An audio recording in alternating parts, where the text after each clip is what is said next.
All right, Rabbi, say good morning. Let us begin. I want to begin by thanking our sponsors, our Talmud Torah sponsors for the month of Cheshvan. To thank Meir and Rachel Gold for dedicating all of the shiurim and drushos this month in memory of Yonah, Tzvi, Ben Yosef, Chaim, Elazar, HaKohen, Zichron Livracha. We thank our Talmud Torah sponsors for the month of Cheshvan, Noam and Leah Efron, in honor of and celebration of the 98th birthday of Noam's grandfather, Yosef Hershel ben Mordechai Halevi, and in great appreciation to the Daf Yomi Shir. We thank our week of learning sponsors, Avron, Shaan, and Judah Elbaum, for dedicating the shiurim and drushos this week in the schus of Refua Shleima for Ami ben Chaya. We hope that in the merit of our Talmud Torah, he together with Kol Choli Yisrael will have a complete night during Refua. All of the neshamas will have an aliyah, the families in Nechama. And we'll say, with that, let us begin. So today's daf is Lamed Ches 38. We are picking up in Meir Hashem. We have a lot to do today. Lamed Zayin with base 37b. We left off at the first wide line, Itmar. So we'll say, remember again, we are dealing with the fascinating sugya of shared items. Remember again, the topic of the Mishnah was that your Gashmios takes on the tchum of your person, right? So whatever tchum you have, your kelim, your utensils have the same exact tchum. So we left off, we did a little bit of in a rushed way yesterday with the case of the two people who borrow a talis together, right? And the idea being that one needs it for the Suda Shabbos night, one needs it for Shabbos day, they're going in different directions. So along that same theme, the Gemara says as follows, Itmar, Shnaim Shalatchu Chavisu Behemim B'Shutfos. Well, so here's the case. Reuven and Shimon purchase an animal or a barrel of whatever, doesn't make a difference, on Erev Yom Tiv. They purchased it in partnership on Erev Yom Tiv, and their intention is to split I forgot one more sponsor, Baruch Meir and Rina Dubin, dedicating the shir today in honor of all of those who passed and did so wonderfully on their Smichas Chaver B'chinas. Shkayach, and I thank you for the sponsorship. Many of whom, Baruch Hashem, are here now. So the Gemara says as follows.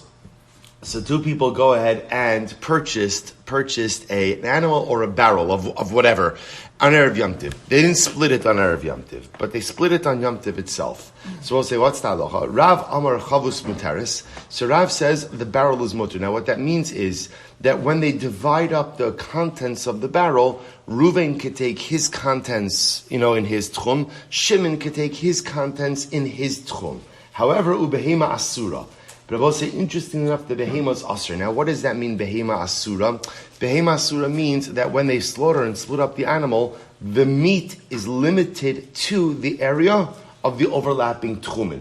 Right? That's all. So the Rav says when they split up the barrel, the contents, each could take it to their own tchum, but when they slaughter the behema, the meat is limited to the overlapping tchum. Okay, Shmuel Omer, Chavis Nami Asura. Shmuel says, no, both behema and chavis are asura. We'll say again, remember, asura in this context means that unlike other items which take on the tchum of the owner, these items could only be moved in the overlapping tchum areas. So we'll say, let's analyze. Really, this is going to be a great sugya. My kasavar Rav. So we'll say we're focused right now a bit more on Rav. What does Rav hold? Ikasavar yesh breira. So we'll say, so remember again, the Gemara presupposes that this automatically is a breira question. Because remember again, you have two people who bought something in partnership, Erev Yom Tiv. They don't divide it up until Yom Tiv itself. So b'pashtos, this is a breira issue. If you hold breira, yesh breira, then what? Then it turns out that the split, the division, is retroactively chal as of when? Erev Yom Tiv. If that's the case, then everybody's stuff should take on their tchum. If you hold in breira, there is no retroactive clarification. That means the division effectively happened on Yom Tiv. Well, if the division happened on Yom Tiv, the problem is tchum is established when? Bein hashmashas, at the onset of Yom Tiv. So the overlapping tchumen makes sense. So the Gemara says, I don't understand Rav's position. If Rav holds that there is breira, so even when they slaughter and split up the animal, each partner's meat should take on his tchum. And if Rav holds that there's no breira, no retroactive clarification, afilu chavis nami asura. Even the contents of the barrel should be asur. And once again, asur meaning what? Limited to the area of overlapping tchumen.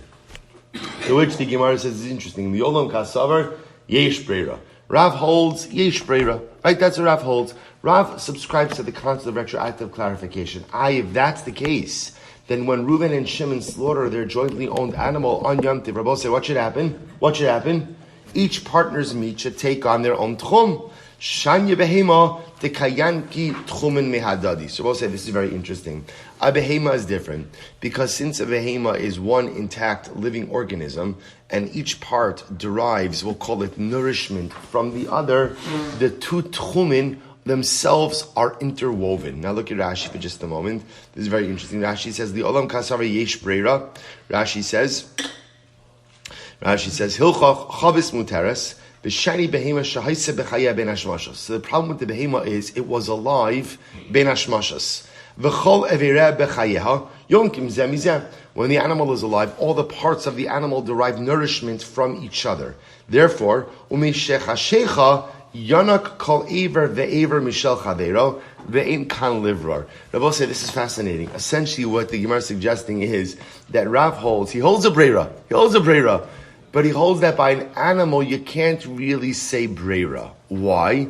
Because all of the parts are inherently intertwined. Since it's one living organism, all of the parts are intertwined, and therefore you can't say breira. See, what's interesting is as follows. Imagine you have a barrel of wine. So remember again, Reuven and Shimon buy the barrel of wine together. They split it on Yom Tov. Yesh breira will say, when Reuven gets his part, what's the tchum of his part? His tchum. Right? Because retroactively it's clarified that this was really my portion as of Erev Yom Tov. Why does that work, says Rav? Because the two parts of the wine do not require each other for existence. There is no interdependency between them. Rav, however, will say by an animal, because there is an interdependency by the parts, therefore by definition it's hard to say that breira works to clarify that this was my portion from the beginning. Because this is my portion from the beginning means this is my portion totally, fundamentally, and wholly independent of the other. But you can't say that by a living organism. Therefore, Rav will say that when you split up the behema is limited to the area of overlapping tchumen. But ultimately, the barrel, the wine, the content, or whatever, the contents of the barrel, assume the individual tchumen of each other. Amr le Rav Kahana, Rav Asi le Rav, le'isr muktalo chashashu, le'isr tchumen chashashu. So, interestingly enough, Rav Kahana, Rav Asi said to Rav, I don't understand. So, for muktzah, you're not worried about. In other words, Rabbi say, there's another piece. The other piece ultimately is that because they know about this partnership, right? They bought the animal b'shutfus. Ultimately, Erev Yom Tov, that means each person, each partner withdraws, so to speak, from the chelek of the other. Look at Rashi. Second wide line. Le'isr muktzah lo chashashu, anan sahadi dekol chad minayhu, akzi daite michelko shel chavero, vim hayu rotzim la'ach lakan eina asura alei mishum muktzah, lomar kol chelek yanak mechavero, v'yesh kan muktzah, o la'alicha ish letchumo, ata osra alei mipnei, so I'll say, interestingly enough, the Gemara just says, each partner literally withdrew from the portion of the other. They knew on Erev Yom Tov what each one was going to have. So you're not worried about muktzah, but you're worried about tchumen, shasek Rav. So Rav was quiet. So my Haviyallah. So we'll say, bottom line, what's the halacha? So we'll say, so here's what happened. Is we talk about this case of partners who buy something jointly on Erev Yom Tov, but they're not dividing it. So we'll say the easy way to sidestep this whole discussion is how? Divide up everything when? Erev Yom Tov. Okay, so but they're not doing that. So they're dividing it up Yom Tov. So the shaila is an interesting case because already on Erev Yom Tov, I know that 50% of this is mine and 50% of this is Reuven's. I know that. Just the actual physical chalukah is not taking place until Shabbos. So the shaila now is, or Yom Tov I should say, when we divide it up on Yom Tov, what's the tchum of our respective portions? So essentially, leaving aside the distinction between animals and barrels, let's shelf that for now. But now essentially what we're deciding is, this is fundamentally rooted in yesh breira or ein breira, which I both say is a shas machlokes. Do we subscribe to the concept of retroactive clarification, yesh breira, or do we reject it? So the Gemara says, my havi Allah. By the way, what is the halacha with yesh breira or ein breira? Because obviously that will impact this particular discussion. Again, like I said, leaving aside the distinction between the parts of the animal interdependent of each other, we'll leave that on the side for now. My haviyala. We'll say, here we go. Very exciting. Rabbi Oshia Amar yesh breira. Rabbi Oshia says we do subscribe to the concept of retroactive clarification breira. Rabbi Yochanan Amar ein breira. Rabbi Yochanan says no breira. Rabbi Oshia yesh breira. Is that true? That Rabbi Oshia holds of the concept of breira? Is that actually true? V'hatanan, we learned hames bebayis v'lo psachim harib. So we've seen this case many times. So isn't this the exciting part of the daf? That when you see a case, like, okay, I might not understand all the intricacies of it, but Lamaisa, it's so wonderful. You know what it's like? It's like, sometimes you see someone who you've known for a long time, but it's one of those situations where you're not sure of their name, right? So it's like, I have such a warm feeling towards you because we know each other. I'm not sure of your name, but I know that we know each other. Sometimes you see cases in Shas and like, we know each other. Okay, I don't know exactly but again, there's such a beautiful warm feeling in the familiarity of it. So the Gemara says as follows, but now we're going to learn the name. We'll say if you have a corpse in a home and there are many entrances in the home, remember again, we've seen this case many times. Namely, that when you have a corpse in a home, technically speaking, anything under the doorways, right, could contract ritual tumah. So therefore, again, especially in this case where you don't know which doorway you're going to use to extract the mace, halacha l'maisa, everything under the doorways becomes tameim. Niftach echad mehem, but once one of the doorways is open and it becomes clear that is the doorway through which the mace is going to be transported, hu tameh v'kulan tahurin. That particular doorway, when we say the doorway, we mean the contents under that doorway will be tameh, and every other doorway and its contents is tahar. Chashav lo tzia be'echad mehen, o bechalon sheish ba'arba al arba. Once you have kavana, chashav means you didn't even do anything. You just had intention to go ahead and take it out of one of the entranceways, or even out of a window that has 4x4 tefachim. Matzelas ala psachim. Ultimately, that saves all of the other entranceways / exits from tumah. Beishamai says, "V'hu shechashav alav od ad shelo yamos hames." Beishamai says, yes, that's true, but that's only if you had in mind which entrance you're going to use or exit you're going to use when? Before the person died. Beisila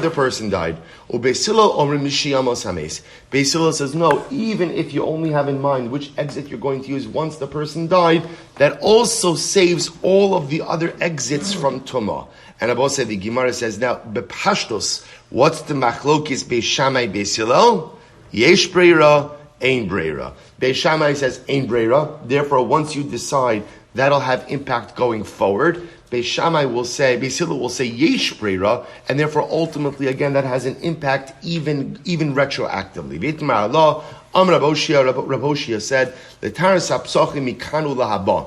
Rabbi Oshia is on record as saying that kavana to take the mace out of a particular entrance or exit, I keep saying entrance, exit, only works to go ahead and purify the other exits from this point forward. However, mikanu lahaba in Lemafreya lo. Doesn't work retroactively. So we'll say here you have Rabbi Oshia on record essentially saying what? Ein breira. Ein breira. That contradicts what we just said before, because before we said, Rabbi Oshia says, yesh breira, to which the Gemara says, you're right, epoch. Rabbi Oshia Amar ein breira, Rabbi Yochanan Amar yesh breira. You're right, you got to switch things around a little bit. Rabbi Oshia is the one who said ein breira, Rabbi Yochanan said yesh breira. Good, beautiful, that worked, except now we have another problem. Umi isle Rabbi Yochanan breira, does Rabbi Yochanan subscribe to the concept of breira? Does he actually agree to the concept of breira? Say, watch this case. This is fascinating. From Rabbi Yasi, Rabbi Yochanan, ha'achin shechalku lekuchosein umachzirin ze lo ze biyovel. Rabbi say, this is fascinating. Rabbi Yochanan says as follows. That halacha l'maisa, when brothers divide up an estate, right? Yaakov dies, Reuven, Shimon, Levi, Yehuda divide up the estate. I will say, there are two different ways of looking at their relationship to the estate. Watch this.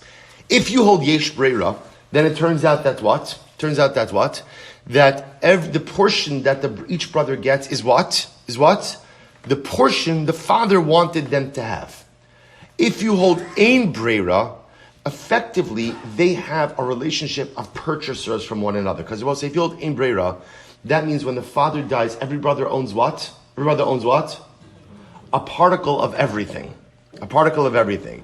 And essentially what they have to do is they have to buy each other out from their respective portions. Now you're thinking to yourself, okay, who cares? Like, bottom line is the same. At the end of the day, everybody gets their particular portion. They might even get the same amounts. Where does it come up, Rabbi? Yovel. Because what happens again by real estate transactions by Yovel? They revert back to their original owners. If you hold yesh breira, so it turns out when they divide up the estate, every brother gets what he was initially destined to get, and there's no overlapping ownership interests. Nothing goes back by Yovel. If you hold, however, that they are purchasers, essentially in the estate, in other words, they're purchasing, they're buying out each other. Well, if it's a purchase and it's real estate, then those portions, technically speaking, go back into the pot on Yovel. Incredible. So the Gemara says as follows. Therefore, Rabbi Yochanan says, brothers who divide up an estate essentially purchase from each other, and it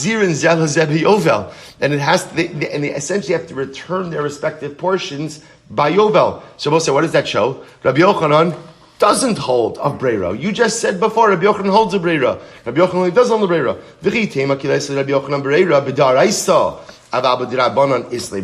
Oh, maybe you'll say, okay, Rabbi Yochanan doesn't hold a Breira by Da'araisas.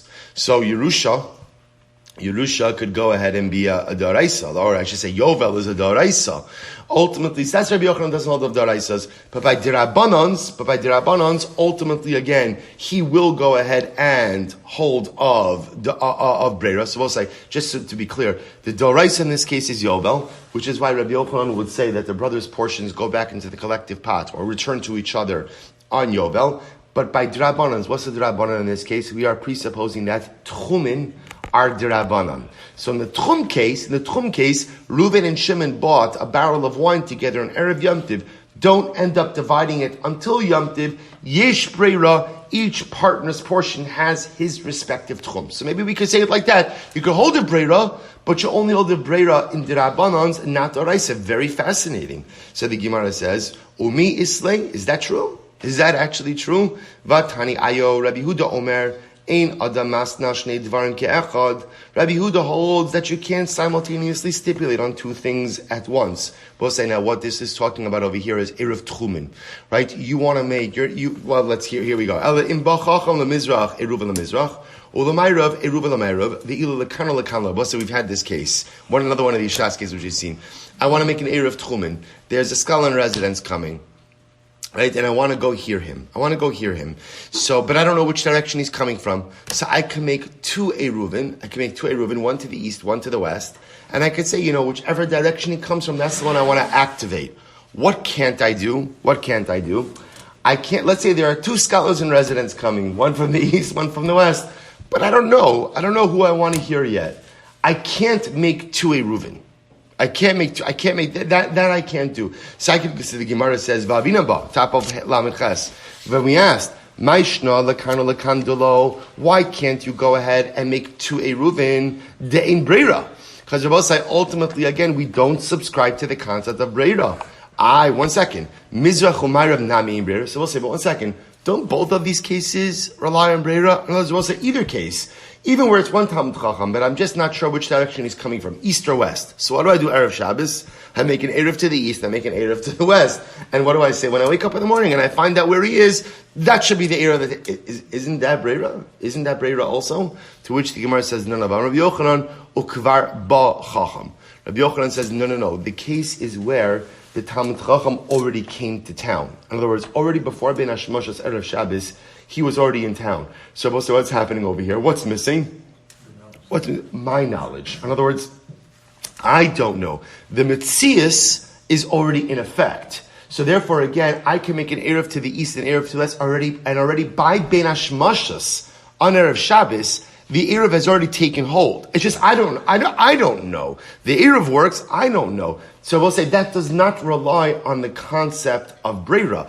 as opposed to going in and saying, Rabbi A is coming from the east, Rabbi B is coming from the west. I don't know who I want to see, so let both Eruvim go ahead and be there. I'll decide tomorrow morning which one I want to go to. That doesn't work because that's reliant on Breira. So what do you see over here? You see over here that Rabbi Yochanan doesn't hold of Breira, even by a Drabanan. Because we're, again, presupposing that Tchumen are Drabanan. What a mess. Alma, Leslie Rabbi Yochanan Breira. So rather, Rabbi, you see that Rabbi Yochanan does not hold the Breira. So watch this. Remember, how did we get into this whole difficulty of Rabbi Yochanan holding Breira? Because what did we do? Remember, we flipped Rabbi Hoshea. Right? Remember again, when we started the sugya, we said Rabbi Hoshea holds of Breira, Rabbi Yochanan does not. Then we had the contradiction from the Beitzah about taking out the mace with Rabbi Hoshea, so we flipped Rabbi Hoshea. No, Rabbi Hoshea really holds ein breira, and Rabbi Yochanan holds yesh breira.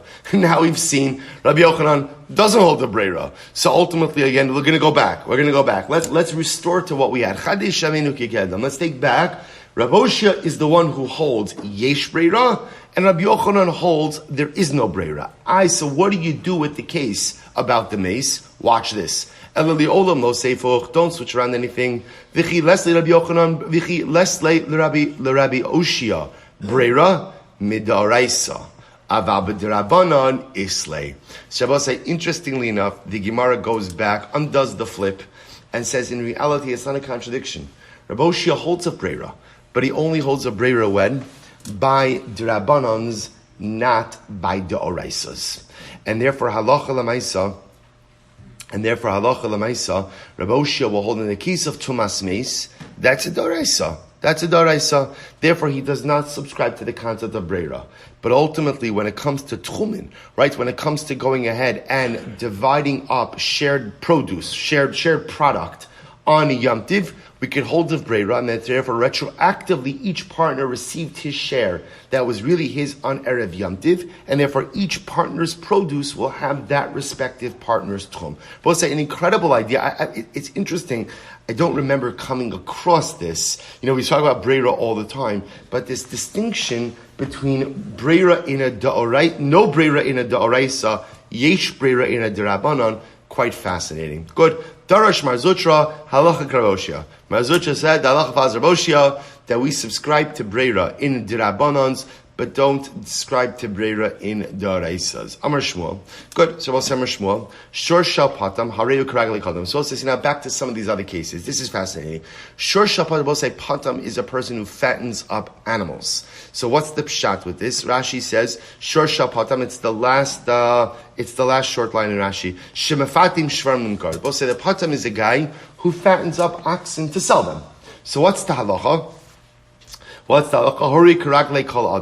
Ultimately, again, that's shor. So we'll say if you were to purchase that animal on Yom Tiv. So remember again, normally we were saying that we'll say what happens if you before we saw this, if you purchased an animal on Yom Tiv, what's the tchum of the animal? What's the tchum of the animal? The owners, right? That's because that's the model that the Mishnah created for us. The Gemara is giving us some interesting exceptions to that rule. So if you purchase an animal from the fattener on Yom Tiv, so ultimately again that animal takes on the tchum of the purchaser. Take a look at Rashi. Hareyu karagli koladim, first wide line. Afilu ben ira cheresh shebalakan al yedei eruv. Even if someone from out of the city came to purchase an ox from the fattener, Dechevan da'arche lizabune me'esmal ukma bershusei demand da'asi lemachar v'zabun. They both said this is incredible. See, essentially, what does the fattener do with his oxen? Probably a better name than fattener, but right. What does the fattener do with his oxen? What does he do? He sells them. So therefore the Gemara says something absolutely amazing. He knows he's going to sell his ox, especially on Yom Tiv. Right? On Yom Tiv, people want meat. Right? There's a mitzvah. So ultimately, again, because the fattener knows that he's going to sell, he has in mind that the tchum of this animal should be the purchaser's tchum. Now I will say, what's the dramatic chiddush in that? Even though what? He has no idea who this person is going to be. But it's the nature of the metzias The nature of the Metzias is that fattener says, I'm the owner now, but I know I'm not going to be the owner on Yom Tiv. So therefore, halacha l'maisa, it takes on the tchum of the purchaser. Quite incredible. Shor shel roa. Both say, what about the ox of a shepherd? Ultimately, again, hareyu karakle osayir. That ox takes on the tchum of the townspeople. Now, what does that mean? Take a look at Rashi. Shor shel roa. Adam shemagadol behemo shelo pam shemocher me'an l'shcheina v'makirav. Supposed to listen to this. The shepherd case is the following. It's a guy who raises his own flock, but sometimes he sells to townspeople, but he never sells to people out of town. Right? He stays here from out-of-towners, right? So we'll say, so ultimately he only sells to people in town. So what's the status of that animal? So Rashi says, Hariyu karagle osa ansheir, apayim amal. Essentially, that animal has the tchum of that city, of the residents of that city. Now, which means is it has 2,000 amas in any particular direction. I will say it's the same halacha, that since the roa knows that if he sells, he's going to sell to someone local, therefore, the animal takes on the local tchum. Quite amazing. This will say, remember again, the halacha was, Mishnah said, that if you lend your friend a utensil on Erev Yom Tiv, what's the halacha? The utensil takes on the tchum of the borrower. To which the Gemara says, Pshita. Or isn't that obvious? In other words, if the utensil was in the domain of the borrower on Erev Yom Tiv, so of course it takes on his tchum. To which the Gemara says, Lo tzricha, shelo masru lo ela b'yom tiv. Oh, no, what's the case I will say? This is a case of where the object, interestingly enough, Ruvain made the arrangement to borrow with Shimon on Erev Yom Tiv, but Ruvain didn't actually take the Kli, borrow the Kli until when? Until Yom Tiv itself. You might have thought that at the end of the day, since Ruvain doesn't actually physically have possession of the utensil on Erev Yom Tiv, therefore halacha l'maisa, maybe the utensil keeps or retains the tchum of its owner. Kamash malon, no. Kamash malon, since ultimately, again, Ruvain knows that he's going to borrow it from Shimon. Shimon knows that he's going to borrow it from Ruvain. It takes on the borrower's tchum, even though it doesn't come to the possession of the borrower until Yom Tov itself.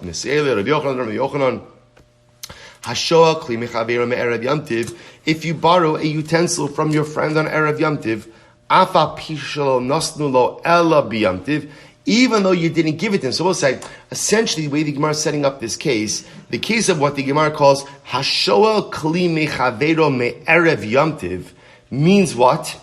I arrange to borrow a Kli from Ruvain on Erev Yom Tiv. But when do I actually borrow it? When do I actually take it? On Yom Tiv itself.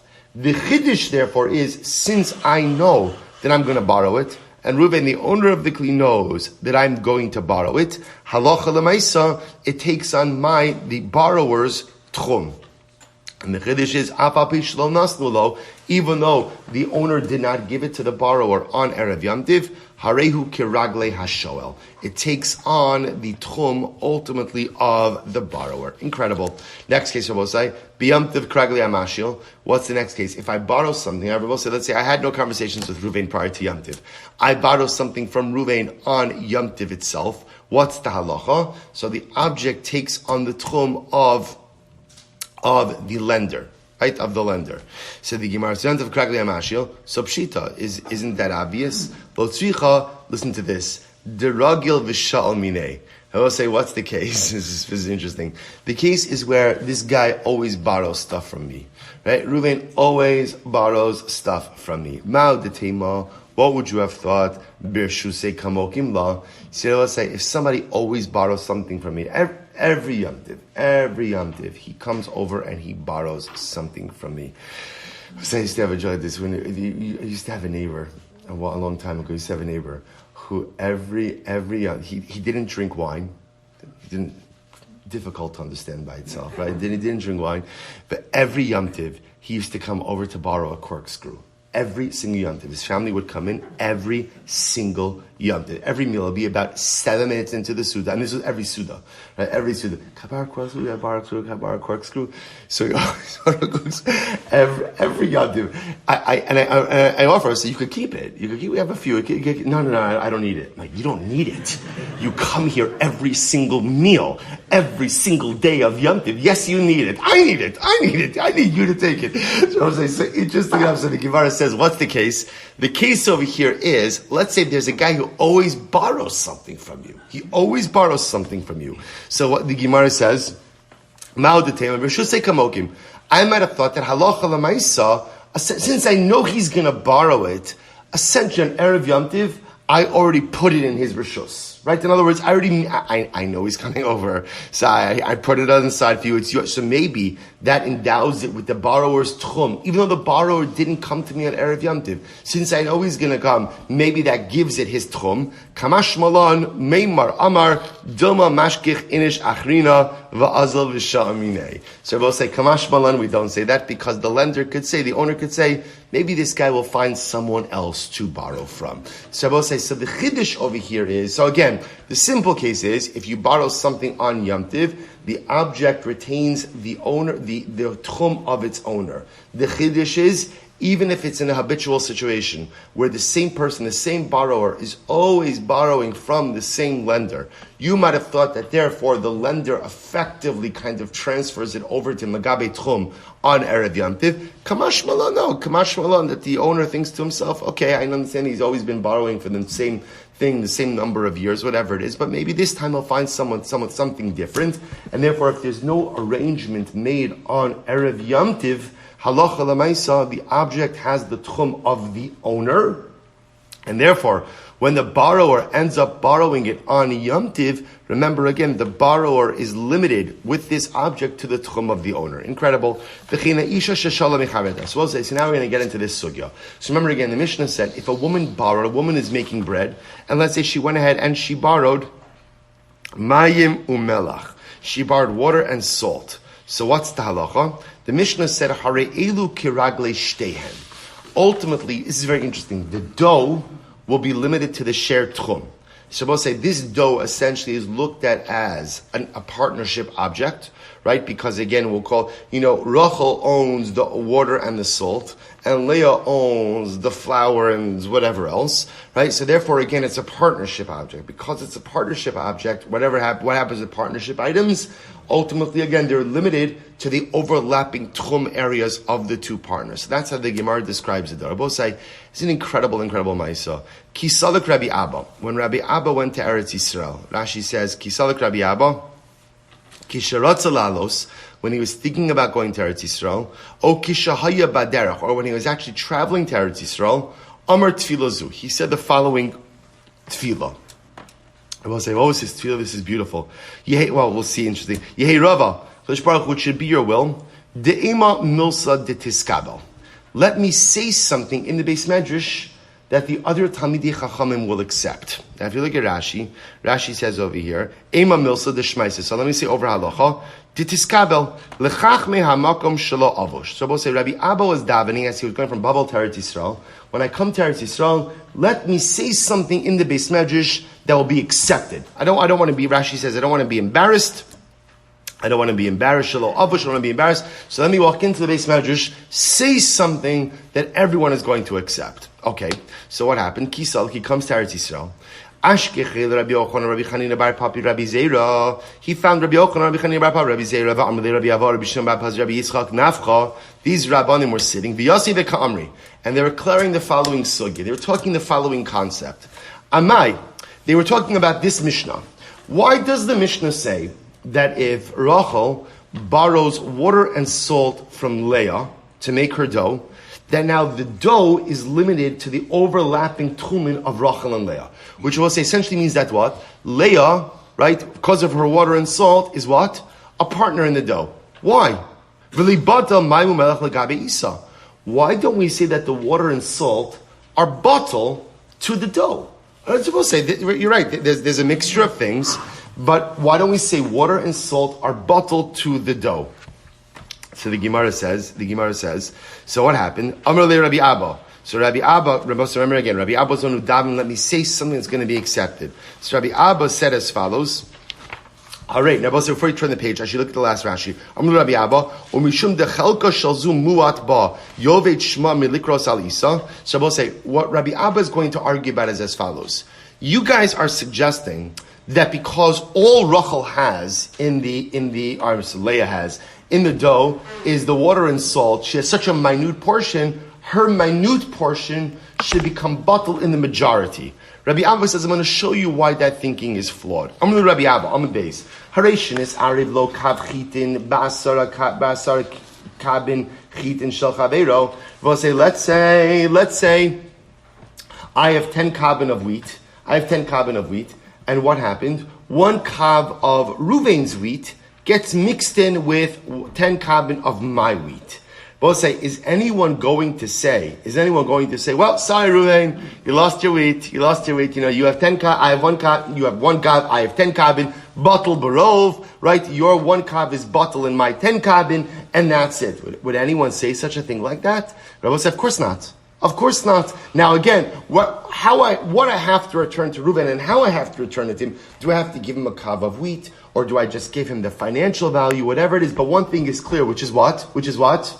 Reuven's portion is not what? It's not bottle. That's the point that Rabbi Abba is making. In other words, just because something is in a small proportional ratio does not automatically result in its bittul. That's the point that he's making.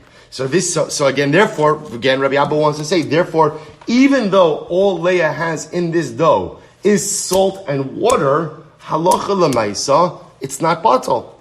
So what happened? Achiku alei. Both say, so all of the other Rabbanim in the Beis Medrash began to laugh at him. They laughed at Rabbi Abba. They said, that's absolutely ridiculous. So what happens? So Amrle, so we'll say, we'll see ultimately again, we'll see exactly why they laughed at him. Amrle, Rabbi Abba was very offended. He said, Gulsaichu shakli, did I take your clothing that you're laughing at me? In other words, he was very offended that they were laughing at him. Did I take your clothing that you're laughing at me? It didn't quite work out. They laughed at him even more. So I will say, this story is actually quite fascinating. So first of all, before we go on, let's just spend a moment. What's going on over here, right? We know the halachic exchange is fascinating, but the actual story is bizarre. What is I understand what Rabbi Abba is davening for. I understand that piece. But at the end of the day, why are they laughing at him? And why does the Gemara record this story? In other words, even if Rabbi Abba said something that wasn't correct, the Gemara is filled with Rabbanim who put forward ideas and is not correct. What's happening over here? So I want to share with you two incredible things. The first is a Chassam Sofer. The Chassam Sofer quotes this concept. I saw this brought down in the Sefer Daf al Adaf. He quotes 2 different ideas. He quotes one in Shalos Teshuvos, Chaim Siman Reish Chas, and one on Shas. It's Chassam Sofer on Shas, the end of Parak Mashilin. I'm going to quote to you just a line from the end of Parak Mashilin. The Chassam Sofer says this is dramatic. He says, Ach Musar Heskel Nishma Mizeh. He said, why? You see, when you read the story, what it sounds like is that Rabbi Abba is getting punished. In other words, he davened, let me say something that's going to be accepted.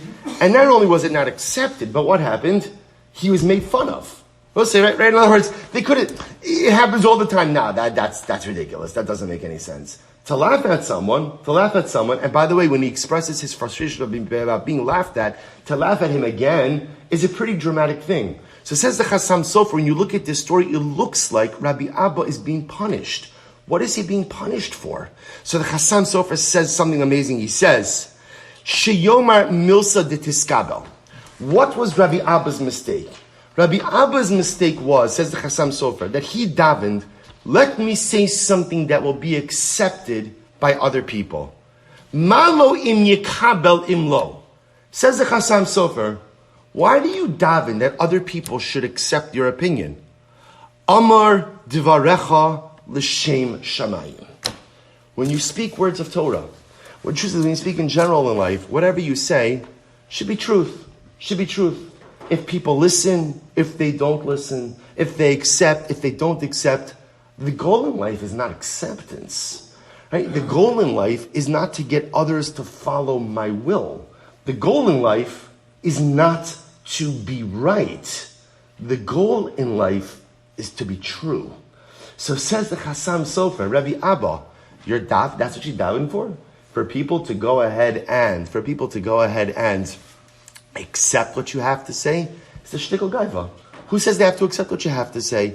Your goal in life should be that when you learn Torah, it should be a pursuit of emes. And Abba say, and therefore again he's laughed at, because the tefillah, says the Chassam Sofer, wasn't inappropriate. And Abba say, what a profound lesson on two levels. First of all, how we learn. Why we learn. Why do we learn? I will say, why do we engage in the pursuit of Torah? Is it to be smarter than someone else? Is it to be able to tell someone else what to do? Is it to build a covenant? No, it's because it's the pursuit of emes. Isn't that what we want in life? I just want the truth. And even when I think I have the truth, often in life I don't really have the truth. Torah gives me clarity. And when I learn Torah, my goal is, HaKadosh Baruch Hu, I'm running, I'm searching, I'm seeking emes. That's all I'm seeking in life. I'm seeking emes. That's lesson number one. Lesson number two, I will say, is we spend so much time in life trying to be right. Trying to be right. You know, there's a beautiful Sfasenes.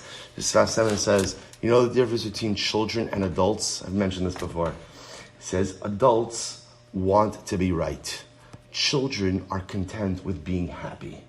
And he says that's why a child goes ahead and gets upset. A child has a fundamental meltdown. What do?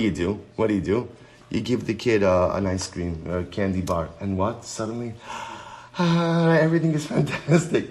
How does that work? Because children value being happy over being right. Adults, you get into a machlokes with someone, and that machlokes could go on for 20 years. You don't even know what you're arguing about anymore. Why? Because adults often value being right over being happy. The goal in life is not to be right. That's not the goal in life. And I will say, this is without getting into any contemporary, societal commentary. This is the machla now, right? It's not Corona that's the machla. This is the machla in the machla. Everyone has to be right. Everyone has to be right. I have to be right. And if there's someone who disagrees with me, that erodes my sense. I have to be right. Who says you have to be right? You have to be emestic in life. People listen to you. People don't listen to you. You are right. You're not right. HaKodesh Baruch Hu is the one who decides what's right and what's wrong. HaKodesh Baruch Hu decides emes. My job, ultimately, is to pursue emes, not to always try to be right. Maybe to learn a little bit from children and to value happiness ultimately over being right. Okay, and I'll tell you just one last thing. Well, so listen to this. There is a beautiful Divrei Yoel, the Satmar Rav, and then we really have to go on. The Satmar Rav says something amazing. The Satmar Rav said this over in Parshas Nosal before he took his first trip to Eretz Yisrael. So the Satmar Rav Zecher Tzaddik V'Kadosh Livracha said, listen to this. He said, the Milsa, when Rabbi Abba says Milsa, right? Yehei Rava de'ema Milsa de'tiskabel. I want to say a Milsa, a thing that's going to be accepted. What's the thing? So says the Satmar Rav, Miloshon Tfila Ubakasha. Milsa doesn't mean a Dvar Halacha like Rashi. Milsa means Tfila, prayer. So what was Rabbi Abba Davra say, get ready for this. Vihine Eretz Yisrael hu makom ma'aver kol tfilos Yisrael michol mekomos moshvaseim sha'olim l'shamayim derech Eretz Yisrael. Says the Rebbe, quoting the Zohar, all the tfilos in the world go up through Eretz Yisrael. Wherever you daven, tfilos don't go straight up. I mean, they go straight up, but they go via Eretz Yisrael. I daven here in Baltimore. My tfilos go from Baltimore to Eretz Yisrael, and Eretz Yisrael, they ascend to Shamayim. Good. He says, over Eretz Yisrael, over my tfilos derech kodesh HaKadoshim. And in Eretz Yisrael, all of the tfilos ascend by way of the area of the Kodesh HaKadoshim. V'zeu she'uspalo Rabbi Abba de'ema milsa titiskabel de'hainu she'tfilosa be'eretz Yisrael ya'asu rosh v'izkal mamaram. Rabbi Abba was davening like this. He says, HaKadosh Baruch Hu, so often I daven in chutz la'aretz, and I'm not always sure if my tfilos have the requisite kavanah to make it to Eretz Yisrael. But now I'm going to Eretz Yisrael. And HaKadosh Baruch Hu give me the strength to daven a proper tefillah. Ema milsa de tiskabel. To daven a tefillah that is going to finally be accepted.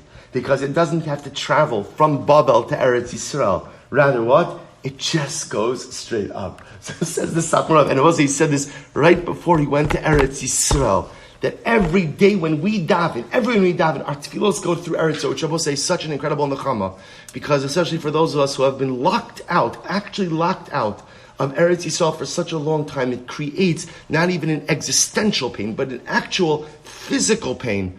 But at least I know that every single time I daven, there's a piece of me through my tefillah that journeys through Eretz Yisrael up through the Kodesh HaKadoshim to the Ribbon Shalom. Now, the Satmar Rav doesn't explain the end of the story, right? That part is not explained. But again, a Rebbe doesn't have to explain the whole thing, right? A Rebbe just explains what he wants to explain, and the Hasidim are mekabel. And if you don't appreciate that, then you're misnagid. Okay, so the Gemara goes weiter. So says the Gemara, Amar Rav Oshia Shafir Avar Dachi Chale. So Rav Oshia said, no, they were right for laughing at Rabbi Abba. Maish Nachitim V'Sarn Delo Ka'amar. Dahavalumim. You're supposed to listen to this. Why did Rabbi Abba bring up a case of 1 kav of my friend's wheat that falls into 10 kabin of my wheat?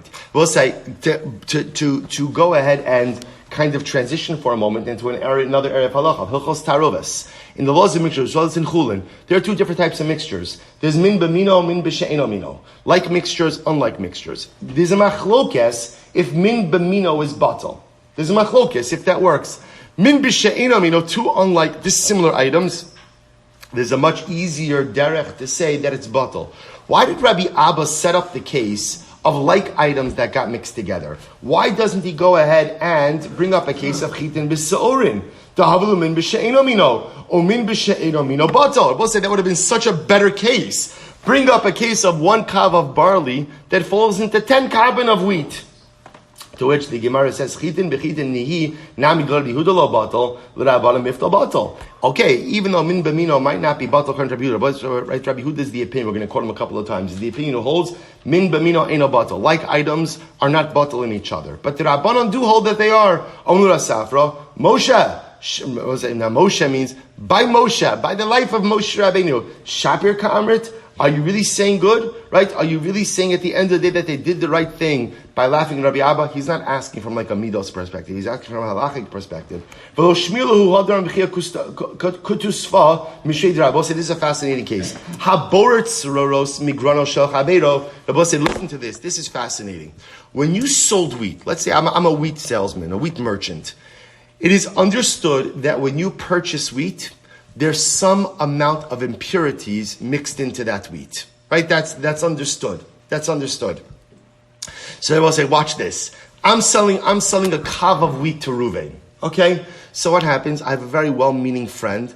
And what does my well-meaning friend know? Oh, he knows Silber's selling a kav of wheat to Ruvain. What does he do? He picks out all of the impurities from the wheat. So we'll say, what's the halacha in that case? Chayiv l'shalim lo demechitim. My well-meaning friend, we'll call him Shimon, is chayiv to pay me. Because why? Because as a result of his removal of the impurities, what's happened? I now have to give Ruvain more wheat. He's causing that. So we'll say, in other words, it's accepted transactionally that when you purchase wheat, when you purchase a kav of wheat, everyone knows that what? What are you not getting? A complete kav of wheat. You're getting a complete kav. But included in that kav ultimately are impurities. Now Shimon thinks he's a big tzaddik and he's removing all the impurities. That's great. You're a big tzaddik. Be a big tzaddik on your own dime. Right? He owes me now for the extra amount of wheat that I now have to go ahead and give to Ruvain. We'll say, what do you see from that? Alma kila chasre. Now we'll say, now think about this for just a moment. Those impurities by themselves, are they worth anything? No. But clearly, they do generate they are real, and ultimately they're part of the mixture. I will say, now why is he bringing this up? Because remember, what are we trying to say? We're trying to suggest that water and salt should be bottled to the dough. All the Gemara is trying to show over here, Rav Safra is trying to point out, is Rabbi Abba's not so wrong. In other words, even something very insignificant, ultimately, again, is not necessarily bottled in the mixture. Hachanami kila chasre. So to over here by the dough, halacha lemaisa, even though Leah is only contributing water and salt, and Rachel contributes the dominant amount, halacha lemaisa, Leah's minimal contribution is not batal. Okay, but there's also a difference, again, halacha lemaisa, between what we call mamon sheish l'tovin, mamon she'ein l'tovin, which means money that has someone who's claiming it, and money that has no one who's claiming it. So I will say, Rashi points out over here. So if you look at Rashi, Rashi says, "V'lo shani le umas nisin mamon she'ein lo tovin hayom." So I'll say, remember again in the Mishnah, Leah is lending the water and salt, and she's giving it. She's giving. In other words, she's not retaining an ownership interest in it. So she's essentially relinquishing ownership of it. So why wouldn't her water and salt be batal, as opposed to some of these other cases where someone is still retaining an ownership interest? To which the Gemara says, "Amar leila tamech." That's which Rav Chisda said. Nevela betela b'shchuta lefishi efshel l'shirma. You know what we'll do? We'll stop over here for today. We'll pick up. By the way, don't worry. The last daf, which is Sunday, Meir Hashem, is only in Amud Aleph. So we have plenty of time. Meir Hashem. We'll pick up over here with this case. So just to understand what we're leaving off with, we're leaving off trying to figure out why Mishnah said that halacha l'maisa, Rachel borrows water and salt to make her dough. When they make the dough on Yom Tov, the dough has only the overlapping tchumen of both of them. What we're trying to figure out is why is that? After all, at the end of the day, why don't we say that the water and salt should be bottled to the dough? And Meir Hashem to be continued tomorrow. Shkoyach.